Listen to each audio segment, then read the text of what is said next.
Before I passed away, I made one final call, but Alex just hung up on me.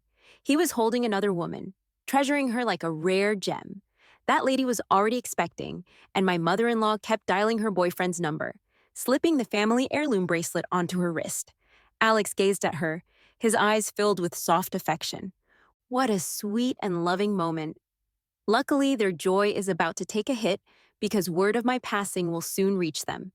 I find myself floating above, watching my body curled up in the snowy courtyard, confirming one thing: I'm already gone.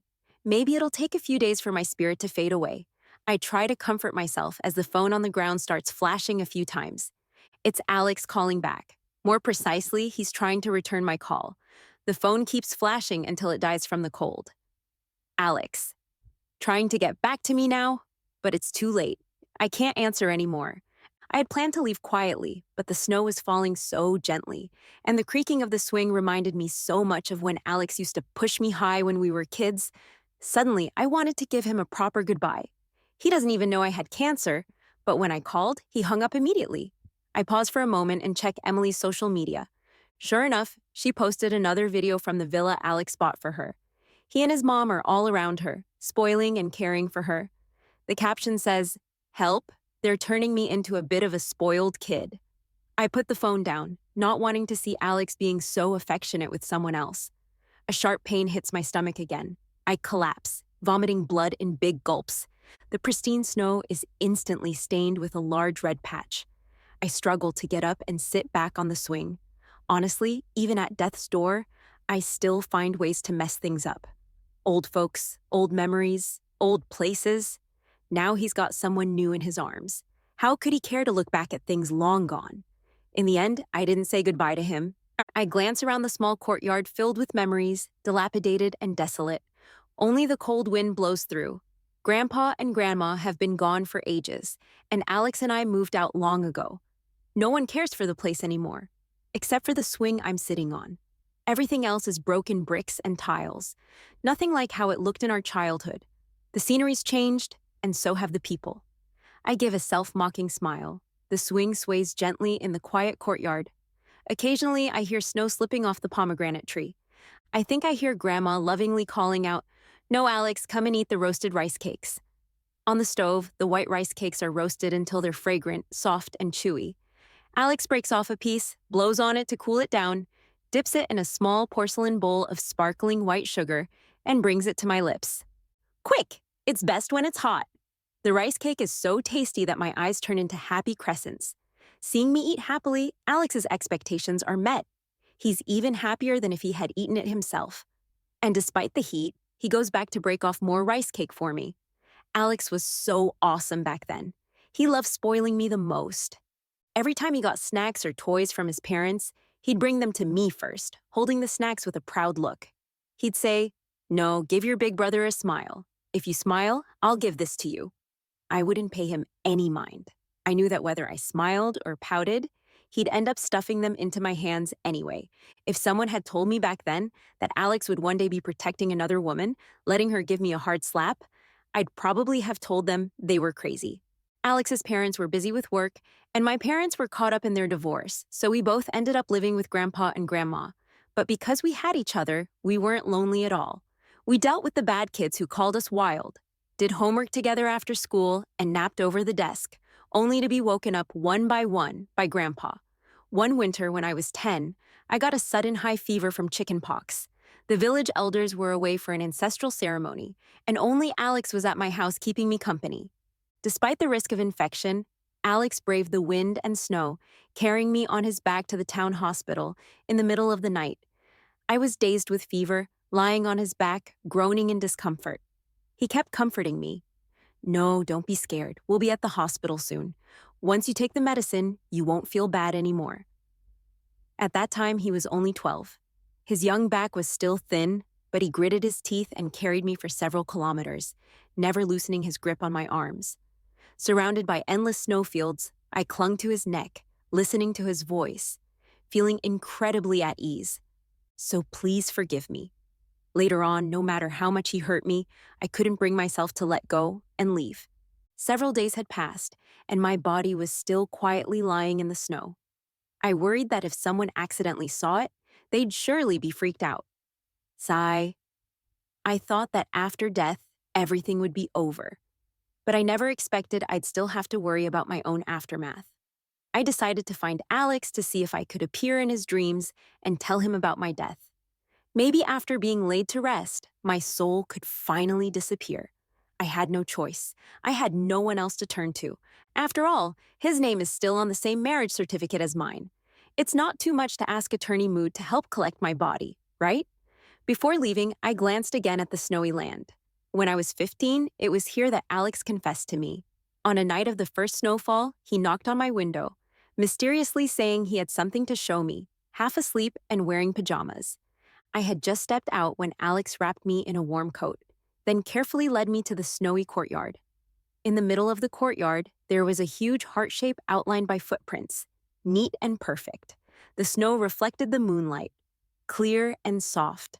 By then, Alex had grown into a handsome young man. He blushed, hesitating to speak. It wasn't until I yawned and pretended to go back to sleep that Alex got anxious and blurted out, "Lily, I like you." Back then, I was spoiled beyond measure by him. Arrogantly, I raised my chin. "Did you really need to tell me something so trivial?"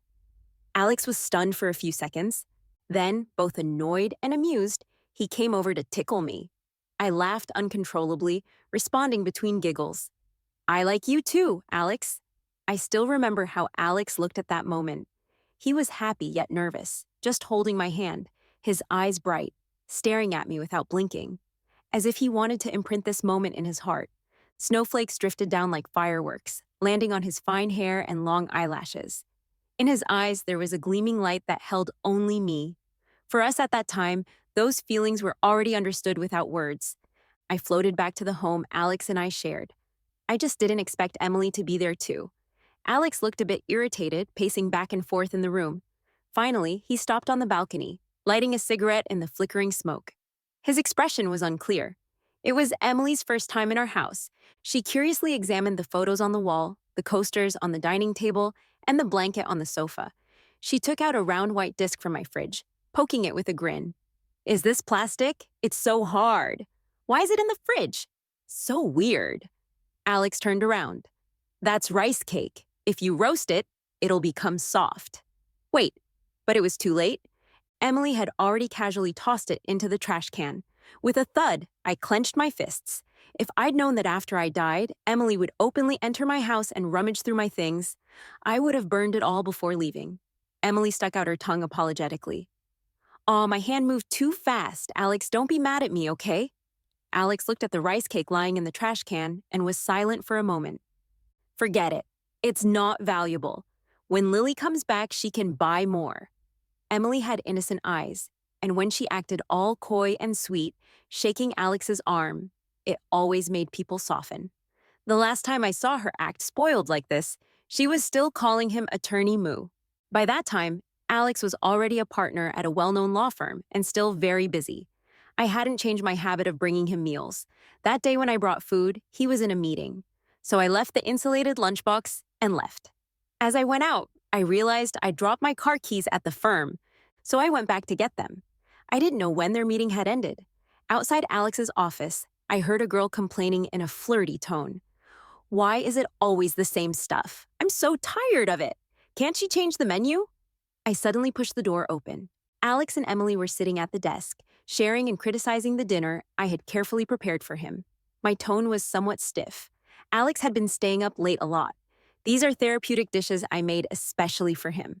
I didn't prepare a separate portion for Assistant Sue." "Sorry about that." Emily stuck out her tongue, looking pitifully at Alex. "Sorry, Attorney Moo. I won't be picky anymore."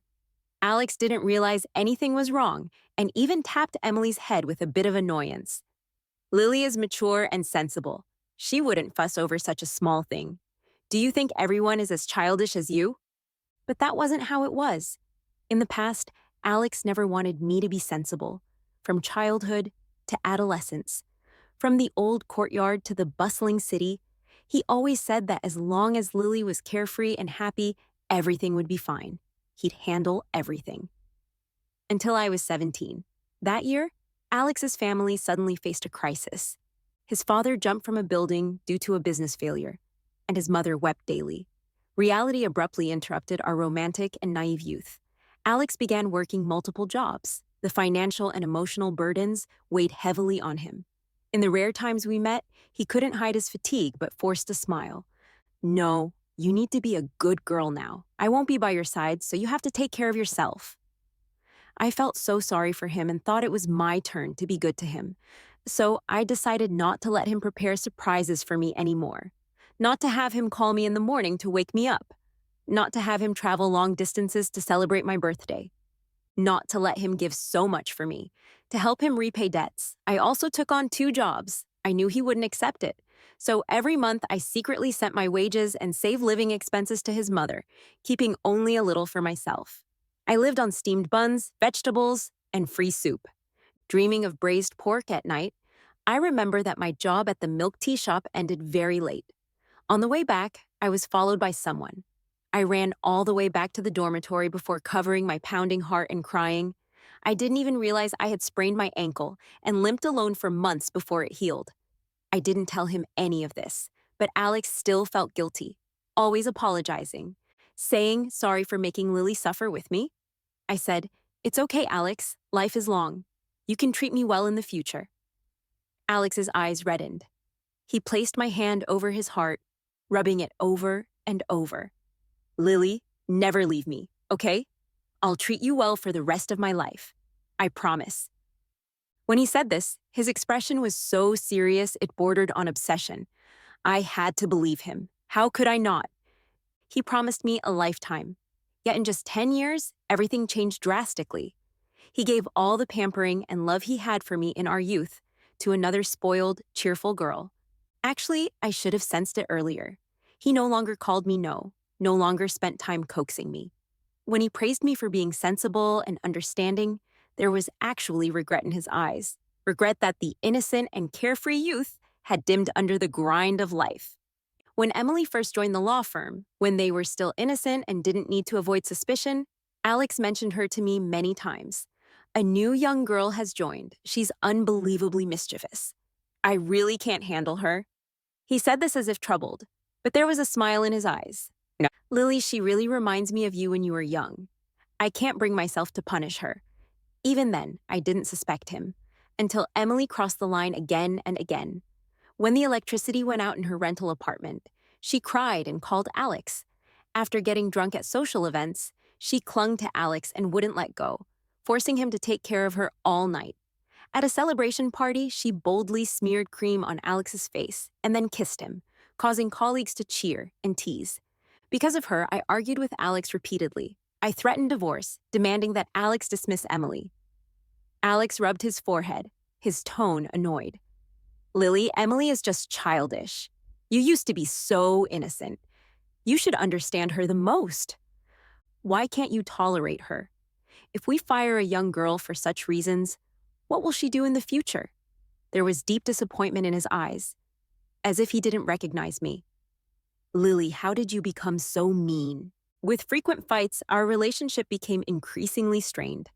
I began to feel depressed, suffering from insomnia night after night. Every time I felt so exhausted that I wanted to leave.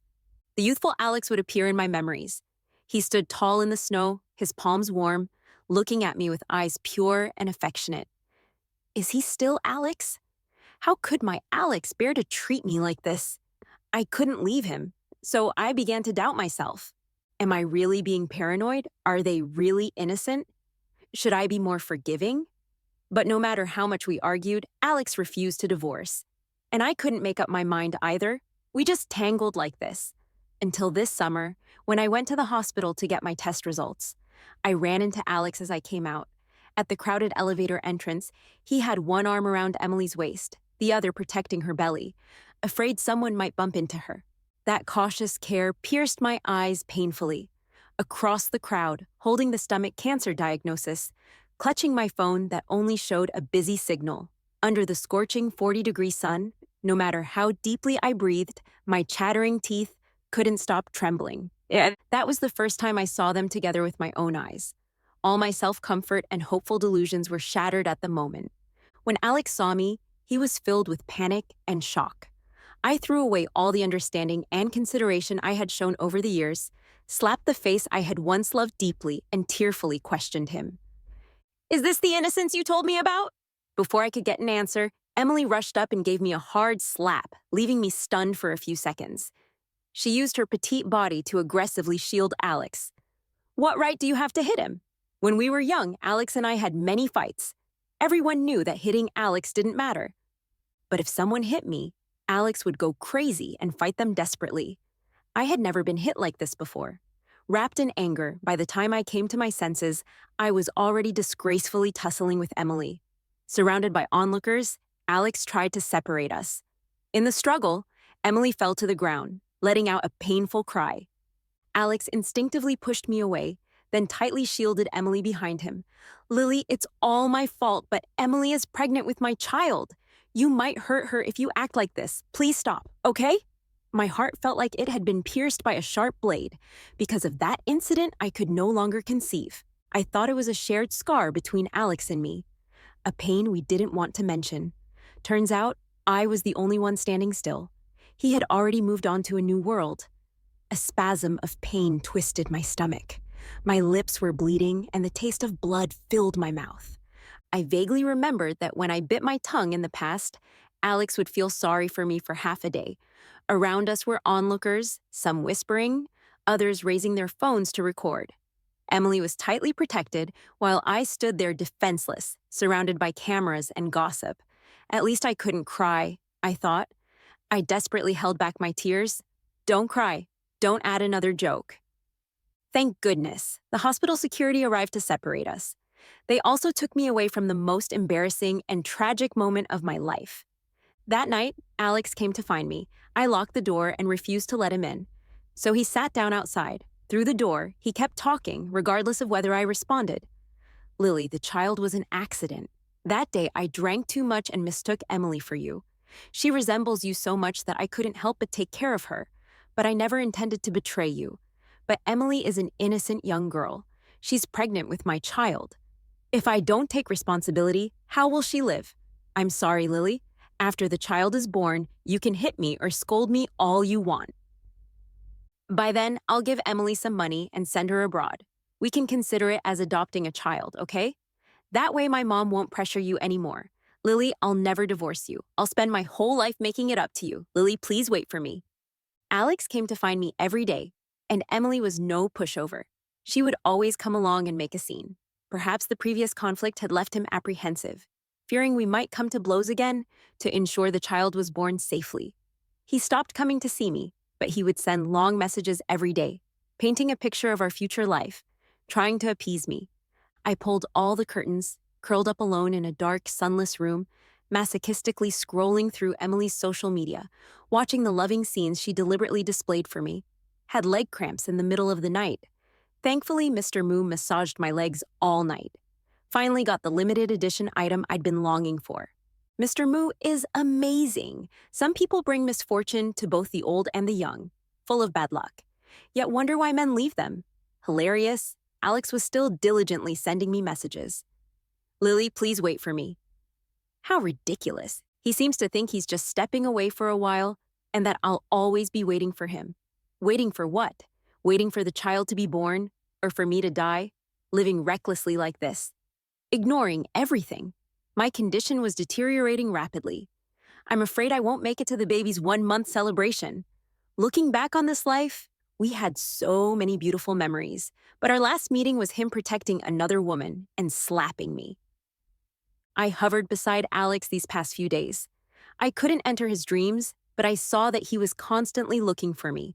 He became increasingly uneasy, no longer accompanying Emily, calling my number every day, hoping to hear me answer. That night, Alex suddenly woke up in a panic. He murmured, Lily, she must have gone back. Alex drove overnight, crossing the vast, snowy plains, walking the path where he once carried me, and finally, at dawn, arrived at the small courtyard of our old home. The courtyard was already surrounded by people, chattering. How pitiful, dying here all alone. She was still so young, vomited so much blood. She must have died painfully. She was still holding her phone, wondering who she was calling. When Alex hurriedly squeezed through the crowd, he only saw my body half buried in the snow. His eyes instantly reddened as he desperately tried to pull me out, but he was held back by the onlookers. "Hey, what are you doing? We've already called the police." They said to preserve the scene. You can't go over there. Several people held Alex tightly, preventing him from moving. A few meters away, he stared blankly at me, his voice trembling. "No, don't scare me. What have you done? Don't scare me. What have you done? Don't scare me. Stop joking with me." "How could you?" The word "die" was stuck in Alex's throat, unable to come out. "No. Wake up. I'll push you on the swing. Please get up. Please get up." I hovered in the air, sadly watching Alex's desperate cries echo around. "Alex, am I still that important to you?" After the funeral, my soul still lingered. I saw Alex holding my urn, ignoring everyone's advice, stubbornly wanting to freeze himself here. He kept muttering to himself, "No, you were sick. Why didn't you tell me? You must have been in so much pain. I saw those medicines by your bedside. You always hated taking medicine, always needed to be coaxed. Why didn't you tell me? Why didn't you let me be with you?" He seemed to recall something, painfully grabbing his hair, his voice filled with endless regret. What was I doing at that time? What have I done? He couldn't immerse himself in grief for long. The tranquility of the courtyard was soon broken. The news of my death was originally just a minor headline, but some online sleuths connected the details with an incident at the hospital months ago, digging up many specifics. The video of Emily slapping me at the hospital was rapidly shared. Public opinion was in an uproar. The mistress drove the wife to death. Never seen such an arrogant homewrecker. The husband didn't protect his wife when she was hit, only cared about the mistress. Disgusting. Makes my blood boil. Those cheating scumbags deserve the worst. I know those two. They work in the same building as me. The woman always acts all cute. I thought they were a couple, but she's the other woman. Hey, share their info. Good deeds deserve rewards. Emily was cyberbullied, crying as she came to find Alex. Alex, come back with me. Let's clarify this together. The law firm is being harassed. We can't operate anymore. It's your hard work. You can't ignore it. Alex, please stay with me." Alex didn't even look at her, ignoring her words. Maybe it was too cold in the snow. Emily didn't persist for long, stomping her feet and leaving in tears. Long after she left, Alex spoke to my urn. His voice was still so gentle, as if coaxing me. "No, I won't be with anyone else. I'll stay with you, okay?" If souls could shed tears, mine would have fallen at that moment. "Alex, it would have been so much better if you had said this to me earlier." When news came that Alex's mother was in the ICU, he finally raised his unshaven face, as if waking from a dream, and rushed to the hospital. In this world, he had only this one relative left. At the hospital, Emily, heavily pregnant, was pacing anxiously outside the ward alone. Seeing Alex, someone usually so proud and willful, managed only a pale smile before collapsing softly. Alex caught her, anxiously calling for doctors. His mother hadn't woken up yet, and Emily was about to give birth. 3 lives depended on him. Alex was busy handling hospitalization procedures, signing consent forms, discussing plans with doctors. Finally, after 2 chaotic days, Emily successfully gave birth to a son. Both mother and child were safe. His mother also woke up at this time. Alex finally breathed a sigh of relief. Maybe he had forgotten. My urn was still kept at the old house. When he left, he had said he would be back soon to accompany me. The first thing Mrs. Moo did upon waking was to see her little grandson. The newborn slept soundly in his grandmother's arms. Mrs. Moo gratefully held Emily's hand. "Good child, you've worked hard." She then turned to Alex, her voice old and weak. "Alex, in these days, both Emily and I walk to death's door. Thanks to Emily, enduring such pressure and still giving birth to a precious grandson." It was hearing the baby's cries that brought me back. She sighed. "Lily was stubborn and strong-willed, even in death wanting to get back at you. Look at what she's done to you and Emily." She took Alex and Emily's hands, placing them together. "Alex, after going through this ordeal, we should cherish the living even more. you still have your mother. And Emily, and your son. Look at your son. How adorable he is, just like you when you were little. The three of them all focused their gaze on the baby. The newborn happened to wake up, opening his eyes for the first time, bright and lively like black grapes, endearing. Alex, look! He's opened his eyes! Emily excitedly shook Alex's arm. Before him were his caring mother and his newborn son. He was so tender, so lovely, so in need of care. Beside him was Emily, her happiness tinged with caution, as if afraid he might push her away. The morning sunlight was fresh, streaming into the ward through the glass window, golden and warm, as if carrying the power of rebirth. Alex remained silent for a long, long time. Finally, he sighed softly, lowering his hand to caress Emily's face. You've had a hard time lately. Emily's eyes instantly reddened. She hugged Alex tightly, crying as if she had regained something lost. Alex patted her back, his tone softening. It's all right now. It's all right.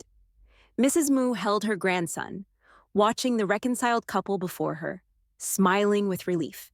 In the bright and clean ward, 3 generations together, lovers reunited, a scene of harmony and happiness. All this happened on the 12th day after my death. I stared blankly at everything unfolding before me when I gave the money I earned from my part-time jobs to Mrs. Moo. She was moved to tears, saying over and over what a good child I was, how much I had suffered when I broke ties with my parents. Alex also comforted me like this. It's all right now. No, you have me. Memories from over 20 years flashed by like a carousel. Gentle, happy, anxious, tired, accompanying me, teasing me, spoiling me, loving me deeply, and no longer loving me. They were all Alex. Ha ha ha, I couldn't stop myself from laughing uncontrollably. So wrong, so very wrong. Turns out, even in death, I hadn't truly awakened. It was only at this moment that I realized that deep down, I still held hope for Alex, so I hadn't truly believed that he had completely stopped loving me, even in death. Somewhere in my heart, I was still secretly hoping that, after learning of my death, he would be filled with endless regret, hoping that he would feel the same pain I did, hoping that he would sincerely feel guilty toward me. In the end, I was just hoping that he still loved me, even if that bit of love had to be awakened by death. How foolish. I was so foolish. Clearly, all the evidence of his lack of love was right before my eyes. Yet I turned a blind eye, immersing myself in the remnants of a dead relationship, trying to find a trace of attachment from a love that had long decayed, all to comfort myself for the deep feelings I had held in this life. The dark night had ended, and all the gloom and sorrow were left in yesterday. Sunlight generously poured down like a blessing upon everyone.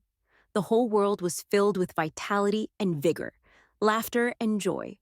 Only my pale soul remained hollow and broken under the sunlight. There should be nothing in this world more ruthless than a lover who has changed heart.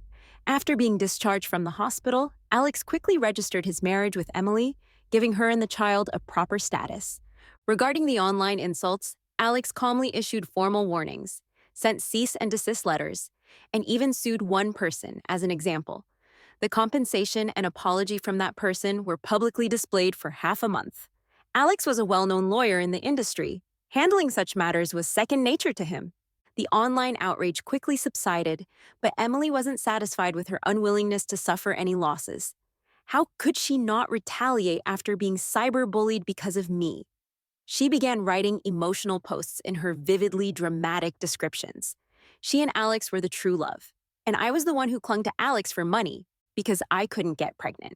Mrs. Moo had long wanted Alex to divorce me and marry Emily, so she timely appeared in a live stream to testify. My son's ex-wife was a very materialistic person.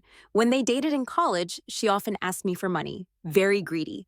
The previous transfer records were simply photoshopped, swapping the sender and receiver and displayed. After my son saw her true nature, he didn't like her at all. She used the excuse of being pregnant to force my son to marry her. After marriage, we found out she wasn't pregnant and couldn't get pregnant at all. She sighed in a suggestive tone. They were in a long-distance relationship during college. Who knows what she was up to? So young and already infertile.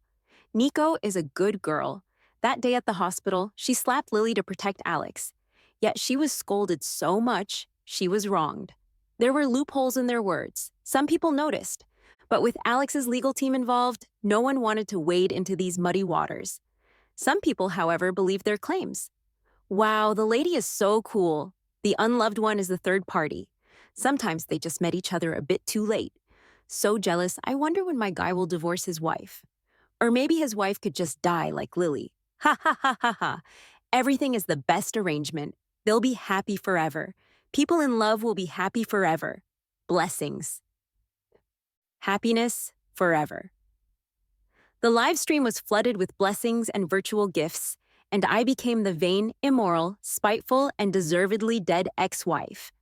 After Alex found out, he was furious and stopped Emily. But he didn't clear my name. After all, they were a family now, a community of interests. If he cleared my name, wouldn't that openly slap Emily in the face? The dead are not as important as the living. The online buzz continued to ferment. Many mistresses became Emily's supporters. They backed her, envied her success, and added fuel to the fire by spreading rumors about me. They even made me into a running joke, photoshopping images to mock me. Hope the wife of my man becomes the next Lily. Anyone who blocks true love should die like Lily.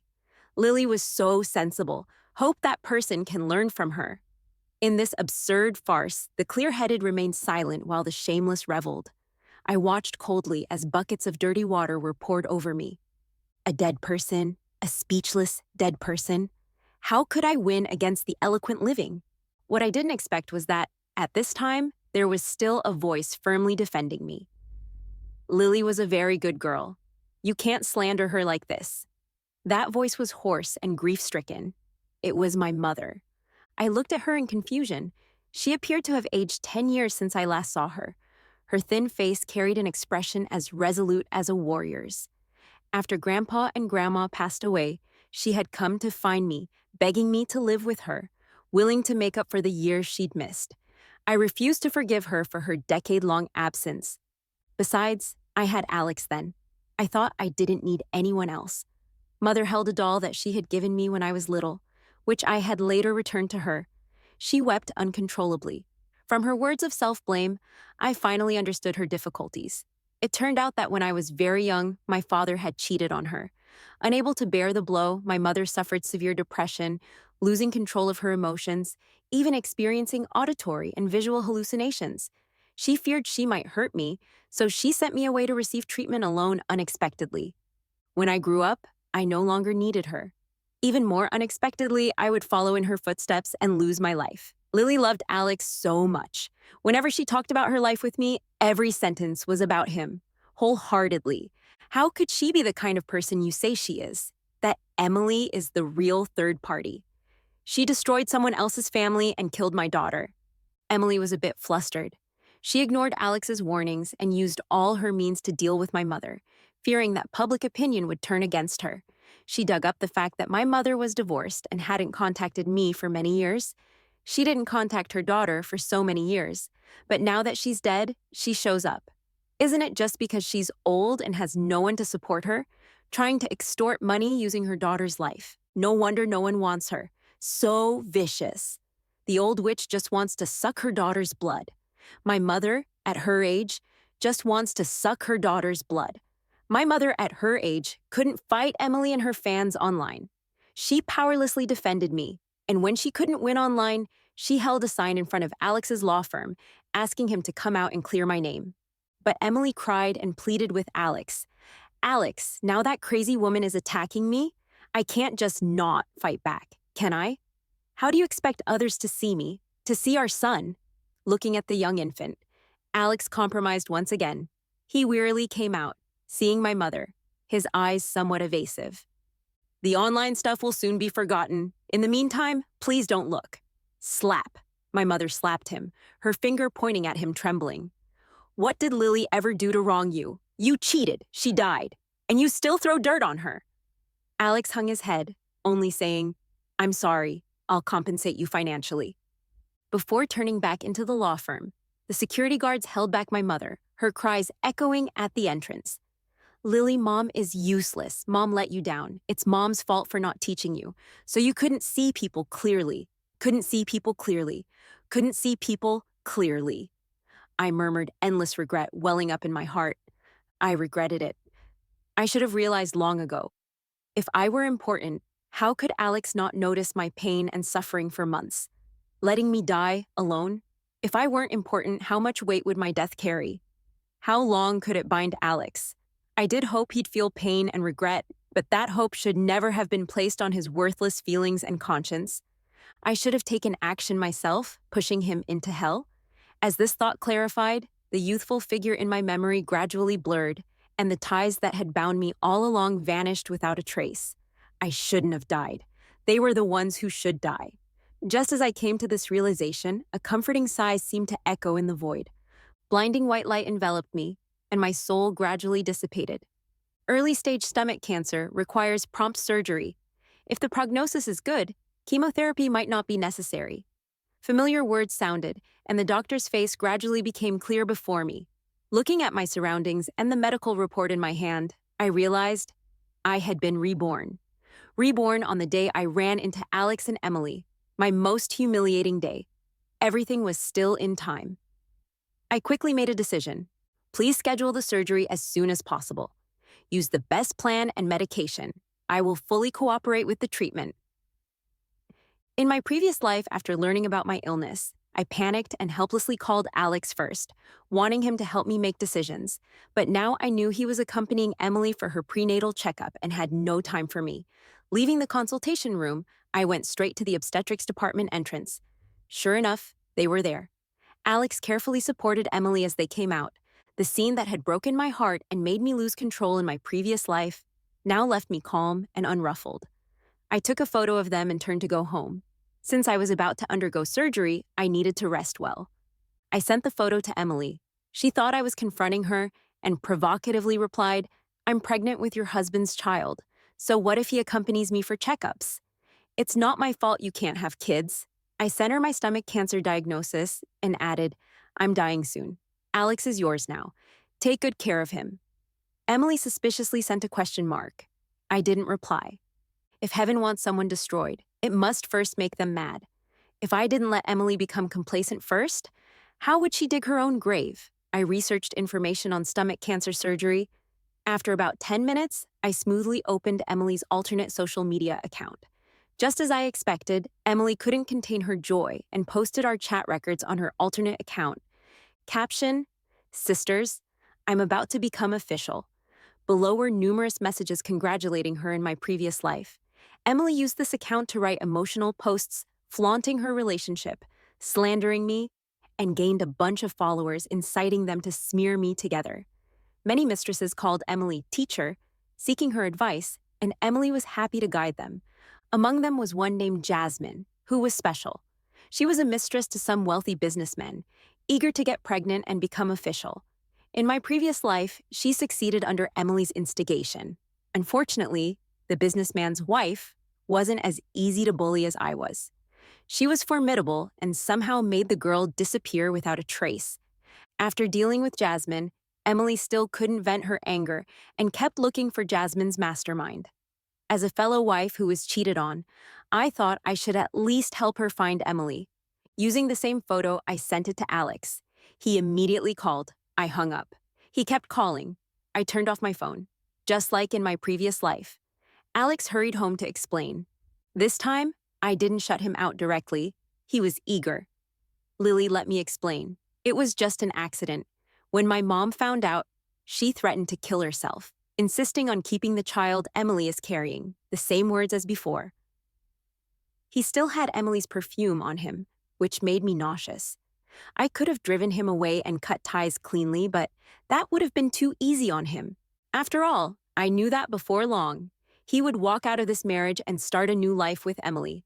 So I gently placed my hand on my abdomen, showing a look of loss. "Alex, if only our child were still here. Would you cherish him like this?" One sentence brought back memories. Alex's expression changed abruptly. He didn't know how to comfort me. His eyes filled with guilt and heartache. "Lily, I thought you didn't like children." Of course he would think so.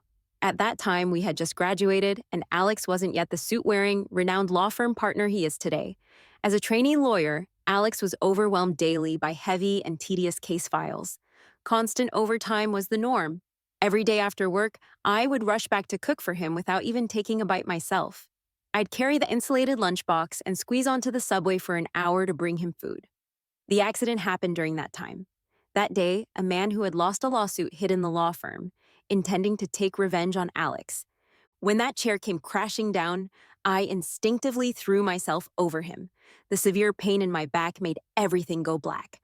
I heard Alex frantically shouting for an ambulance. His voice completely changed. I didn't regret taking that blow for him. I just never expected that I was already pregnant at the time. A 2-month pregnancy is very unstable, and that blow caused us to lose our child and made it difficult for me to conceive again. When I woke up, Alex hadn't slept for 2 days. His eyes and chin were bruised. He stroked my forehead, gently comforting me, repeatedly saying it was okay. As long as Noah was fine, everything would be okay. That night, I woke up in the hospital room and didn't see Alex. I walked out a few steps and saw him in the hallway. He had his head and fists pressed hard against the hospital wall, his shoulders shaking as he cried, suppressing his sobs over and over. I'm sorry, no, I'm sorry, over and over. I'm sorry, no, I'm sorry, I'm sorry. I quietly returned to the bed. At that time, I thought that Alex, who would get anxious for half a day if I cut my finger, who said he would protect me, how could he bear me suffering such harm for him? So for a long time, to ease his guilt, I always pretended not to care, saying I hated children the most, and he actually believed it. Actually, Emily isn't very smart, and Alex's heart isn't that hard to control. It's just about exploiting his protective instincts, guilt, and adding a bit of fear of loss. After all, Alex and I have over 10 years of ties. If I really used some tactics, it would be much more effective than Emily's. It's just that I disdain doing that. I thought feelings should be genuine. Even using a bit of manipulation would taint them. So, in my previous life, I just immersed myself in sadness, pushing myself toward death out of spite. Unfortunately, Alex didn't deserve such feelings. He only deserved to be used, manipulated by false emotions, played around like a puppet. I smiled, using a tone of melancholy. How could I not like children? I just didn't want you to feel guilty. Didn't expect you had already forgotten. Only I remember mourning every August 20th. Alex hadn't realized how much that incident had affected me. Guilt deepened in his eyes. Lily, I'm sorry, I didn't know. Guilt is a useful thing. Unfortunately, in my previous life, by the time he felt guilty, I was already dead. Once a person dies, overwhelming regret fades with time, diluted and dissipated by family comfort. But now I'm alive. Not only will I not let it fade, but I'll continue to amplify it. It doesn't matter anymore, Alex. My tone was, today, while you were accompanying Emily for her prenatal checkup, I was in the adjacent department, diagnosed with stomach cancer. The composure Alex barely maintained completely shattered. He held me tightly, his voice trembling. No, I'll go with you for another checkup, no matter what. I'll be with you. But I didn't want to see him anymore. Alex, I pushed him away, my tone steady. Let's divorce. The surgery was scheduled soon, and I was actively preparing. These days, Alex stayed at my door every day, begging me to give him a chance. He didn't. Like in the previous life. Ask me to wait for him. Then let me endure that painful time alone. After all, with my weeping and heartbroken state before, I was easy to handle, showing no signs of being able to let him go. No wonder he felt assured to let me wait for him for months. It was just heartbreak and pain. After all, how could Lily really bear to leave Alex? He probably thought that as long as he turned back, I'd always be waiting for him. But this time, it's different. I was very calm, so calm that it made him panic, especially since he was at his most apologetic. So no matter how cold I was to him, he insisted on staying by my side, explaining, begging for my forgiveness. Lily, that day we won a big case and went to celebrate. I really drank too much. Emily's smile looks like yours. I haven't seen you laugh so happily and freely for a long time. So that day, I mistook. I listened expressionlessly, finally unable to bear it. Stop insulting me. Alex, she looks like me. Did I ever interfere in someone else's relationship? Did I ever get pregnant with an illegitimate child? Would I shamelessly mock another woman for being infertile? I opened Emily's alternate account, showing him her flaunting of their relationship and her provocative words to me. One by one, Alex read them, his face growing paler. Finally, he left in a daze. In the evening, Emily angrily came to my door. "Lily, what did you do? Is Alex crazy? He actually wants me to abort the child." Her voice was sharp and grating. I had to step back to keep some distance. I glanced at her, my tone indifferent. "An illegitimate child, what right does it have to be born?" Emily was stunned for a second, then flew into a rage and lunged at me. "No, Elia, you witch!" I didn't hold back either. Slap. The slap was loud and crisp. Emily's face immediately swelled up with a few scratches. I carefully examined it. Quite satisfied. Not bad. Heavier than the slap she gave me in my previous life, Emily was completely enraged, wanting to continue making a scene, but was firmly dragged away by Alex, who had arrived later.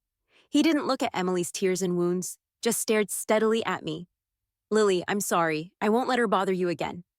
I coldly watched as Emily was dragged away, her eyes filled with disbelief. Perhaps she couldn't understand how, in just a few days, the Alex who catered to her every whim, the wife she could provoke and bully, suddenly were no longer under her control. She thought she was impressive, that she was charming. In fact, it was just that in the past she used tactics. While I was sincere, I've realized now that sincerity can't compete with tactics. Then we might as well all treat feelings as an experimental field. Dissect, analyze, weigh, and measure. Who wouldn't learn? During my surgery, Alex insisted on accompanying me. I ignored him, letting him bustle around me. Having someone to care for me is naturally good. After all, it's my own body, no need to be stubborn. However, I still hired another caregiver named Ollie, a very enthusiastic young woman. In front of Alex, I instructed Ollie in case anything goes wrong during the surgery and the doctors ask for opinions. "Always tell them to do everything possible to save me." I pointed at Alex. "I'm in the process of divorcing this person. His words don't count." Alex looked at me incredulously, appearing deeply hurt. "Lily, do you distrust me that much? Do you think I wouldn't do everything in my power to save your life?" I sneered. "You cheated on me. And you're talking to me about trust." Alex immediately slumped. Ollie glanced warily at Alex and nodded solemnly. "Don't worry. I will firmly stand up for you." Alex took great care with my surgery, arranging for the best doctors to perform it. The operation was very successful. Chemotherapy wouldn't be necessary. With this ticking time bomb diffused, I breathed a sigh of relief. During my more than a month in the hospital, I put all my worries aside and focused solely on recuperating. When I fully recovered, I truly felt reborn. At the same time, I received news about Emily. The landmine I planted for her a month ago finally exploded. Jasmine, relying on her pregnancy, caused a fuss after the wealthy businessman's wife dealt with her. She traced the information back to Emily, the instigator. It said that on the day they confronted her, Emily's screams were heard by several surrounding buildings. However, the neighbors all knew what kind of person she was and had witnessed her arrogance. No one helped her. They just called the police. She lost the baby and her face was disfigured. Mrs. Moo saw the scene and fainted on the spot. She hasn't woken up since. During the time Ollie was taking care of me, she investigated everything thoroughly. When she told me about it, her face was filled with the satisfaction of fulfilled vengeance. I smiled and pinched her cheek. "Go buy a cake so we can celebrate." Alex still refused to divorce me, so I found his rival, Attorney Martin, to help me file for divorce. Upon hearing that he had a chance to defeat Alex, Attorney Martin's eyes lit up, full of fighting spirit. The evidence of Alex's infidelity was clear and solid. During this time, because of Emily's incident, his reputation was in tatters, and he was overwhelmed, unable to fully respond. This case was almost a guaranteed win. Seeing the lawsuit, Alex was silent for a long time. "Lily, do we really have to come to this?" I replied nonchalantly. "Yes, why not?"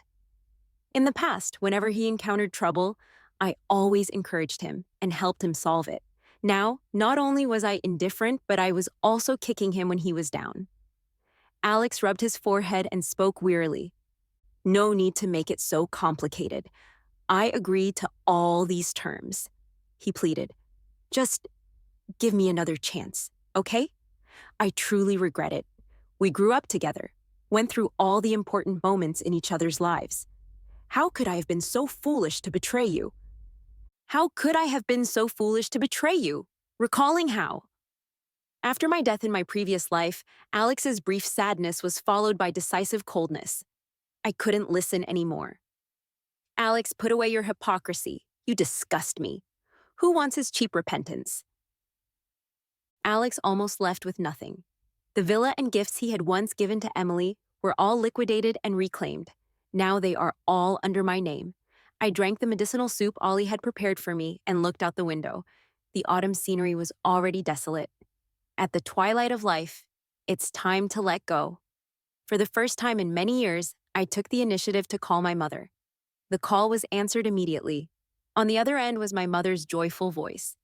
We finally reconciled with ourselves and with each other. Alex never gave up. He said he wanted to win me back and cherish me properly. One day, while I was taking a walk, he followed me again. I was already used to ignoring his presence, chatting with my mom on the phone. She mentioned the boyfriend she introduced to me last time, saying he was very interested in me, and asked what I thought. I said he was pretty good, very considerate, and handsome. We could give it a try. After hanging up, I saw Alex's eyes red. No, you can't be with someone else. Oh, then how did you end up with Emily? I pointed out to Alex. Let's be clear, we have nothing to do with each other anymore. Whoever I date or marry in the future has nothing to do with you. Alex stammered, unable to speak. As we faced off, a speeding car suddenly rushed toward me. Watch out! Alex quickly pushed me aside and was hit head-on himself. Blood filled my entire vision. In the driver's seat, Emily laughed maniacally, the scars on her face twisting grotesquely. You ruined me? Both of you ruined me. Don't think you'll get away with it.